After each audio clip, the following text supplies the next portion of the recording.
Mesdames et messieurs, bonjour, bienvenue à cette édition du journal qui présente la sœur Aimée Moussinga sur votre chaîne YouTube, sœur Aimée Moussinga TV. Merci d'être les nôtres dans ce journal.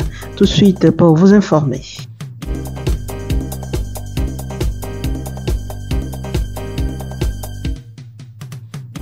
Les partis politiques Ensemble pour la République a ouvert hier lundi 5 février 2024 une réunion de 2 jours à Lubumbashi pour décider sur la participation de ses membres élus notamment à l'Assemblée nationale.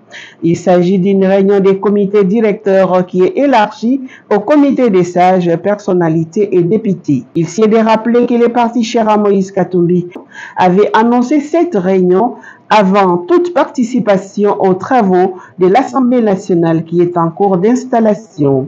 Il s'agit d'une réunion stratégique globale qui s'étalera aussi sur les mandats électifs des membres du parti élus députés provinciaux et conseillers communaux. La réunion va aussi monter des stratégies pour les prochaines élections des gouverneurs et des sénateurs.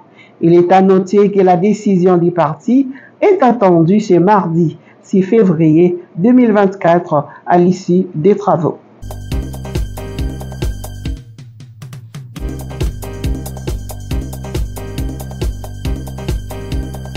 Le Conseil d'État s'est prononcé le lundi 5 février 2024 contre la requête introduite par le Premier ministre Jean-Michel Sama-Lukonde cherchant à permettre à certains élus de gérer les affaires courantes en attendant l'installation du nouveau gouvernement. La plus haute juridiction de l'ordre administratif en République démocratique du Congo précise que tout choix en faveur des nouveaux mandats électifs entraîne automatiquement et définitivement la cessation des fonctions au mandat actuel, à l'exception du président de la République.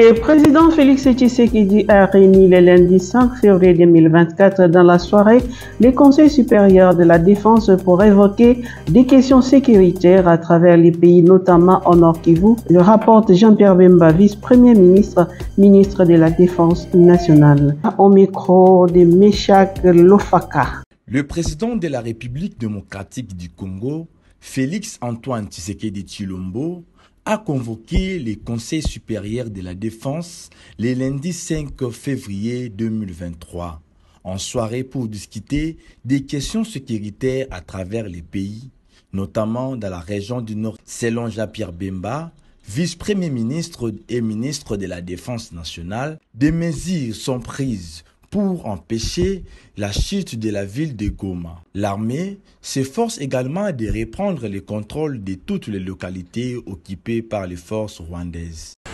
A pu d'abord lancer un message au niveau de la population que tout est mis en œuvre pour que la ville de Goma ne puisse pas tomber. Parce qu'il faut faire attention au niveau des réseaux sociaux qui alimentent, et certainement l'ennemi doit être pour quelque chose, les réseaux sociaux pour créer une certaine peur, fragilité dans les esprits. Tout est mis en œuvre sur la défense de la ville de Goma. Deuxièmement, en ce qui concerne les différentes localités qui sont occupées par les forces rwandaises, également l'ensemble des forces armées sont en train de mettre tout en œuvre également pour pouvoir récupérer toutes ces localités occupées par les forces rwandaises. Et ça, le commandant suprême est très ferme là-dessus. Il a demandé que l'ensemble des dispositifs puissent être pris à ce sujet. Le Conseil supérieur de la défense a lancé un appel à la population pour qu'elle reste calme aux diverses rumeurs liées à l'agression de la République démocratique du Congo. Jean-Pierre Bemba a souligné l'importance de se méfier des réseaux sociaux qui peuvent semer la peur et la fragilité dans les esprits. Il a également affirmé que les forces armées de la RDC font un travail extraordinaire et que l'ennemi subit d'énormes pertes. En outre, le Conseil supérieur de la défense a demandé au président de la République Félix Tshisekedi de lever le moratoire sur la peine capitale en ce qui concerne les questions de traîtrise au sein des forces de défense et de sécurité.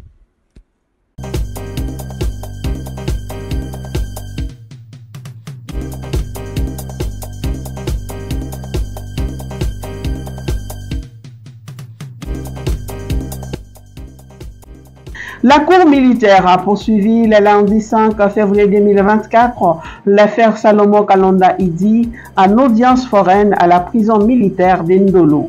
Les avocats du prévenu ont à nouveau introduit une demande de mise en liberté provisoire au regard de la dégradation de l'état de santé de leurs clients. Selon les avocats, leurs clients devaient se faire soigner à l'étranger. Il s'est de noter que l'auditorat militaire avait requis 19 médecins, notamment ceux de la clinique universitaire de Kinshasa, de l'hôpital général de référence de Kinshasa, ex-Mamayemo, lesquels ont établi réellement que l'état de la santé de Salomon Kalonda nécessitait une bonne prise en charge.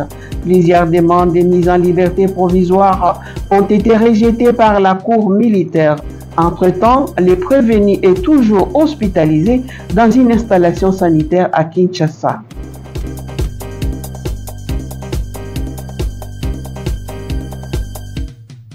À l'Assemblée nationale, les 26 commissions spéciales installées ont débuté hier, le lundi 5 février 2024, les travaux de contrôle des dossiers des élus nationaux ainsi que les validations de leurs pouvoirs. Ces 26 commissions vont pendant 5 jours vérifier la conformité des dossiers de chaque élu, mais également les conditions d'éligibilité à la députation nationale, élaborer les rapports respectifs et les déposer au bureau d'âge avant la discussion en plénière.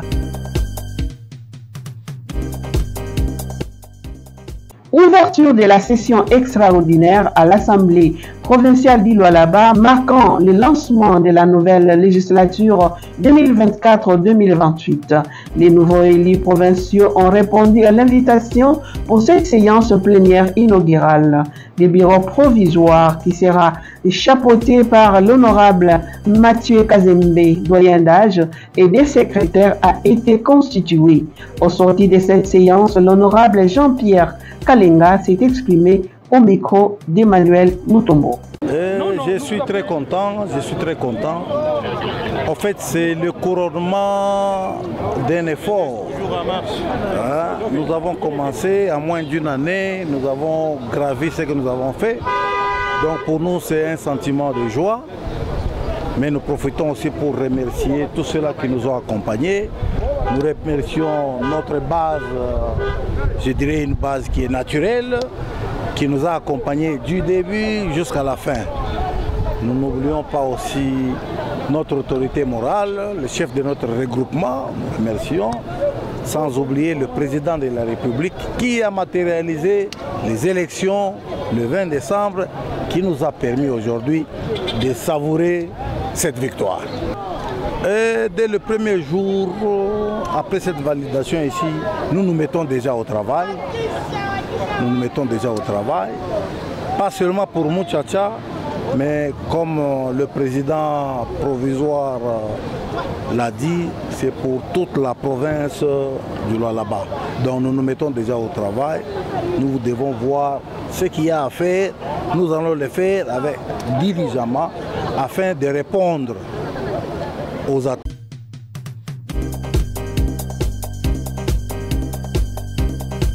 Après l'attaque contre les villages au secteur de Bukangalonzo la semaine dernière, la présence des miliciens Mobondo est signalée au regroupement Makengo, non loin de la nationale numéro 1.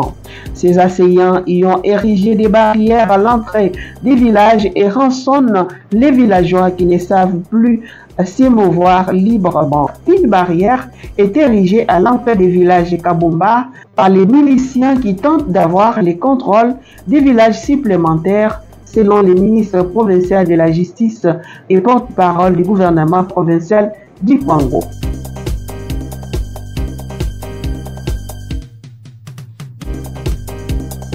Au total, 11 agriculteurs ont été tués par les rebelles ADF le lundi 5 février 2024 dans le village de Moisia, dans le territoire de Mambasa, près de la commune de Singa, Ituri. Les paysans étaient en pleine activité champêtre selon les sources locales.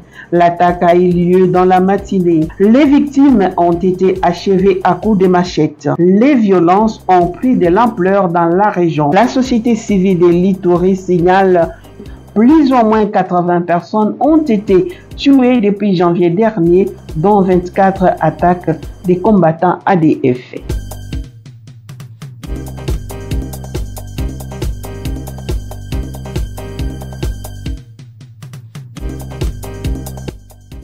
Après les pluies diluviennes, plus de 350 ménages sont sans abri à Loubelengue, un village de chefferie de Bangenguele dans les territoires de Kailo, au Maniema. Les églises et les écoles de la région ont également été touchées, leurs toitures ayant été emportées par le vent. La société civile appelle les pouvoirs publics tant national que provincial à organiser une assistance humanitaire urgente. C'est par ici que nous mettons terme à ce journal qui vous a été présenté par la sœur Aimée Moussinga, fille de Saint-Paul. Au plaisir de vous retrouver demain avec d'autres nouvelles de la République démocratique du Congo. Au revoir.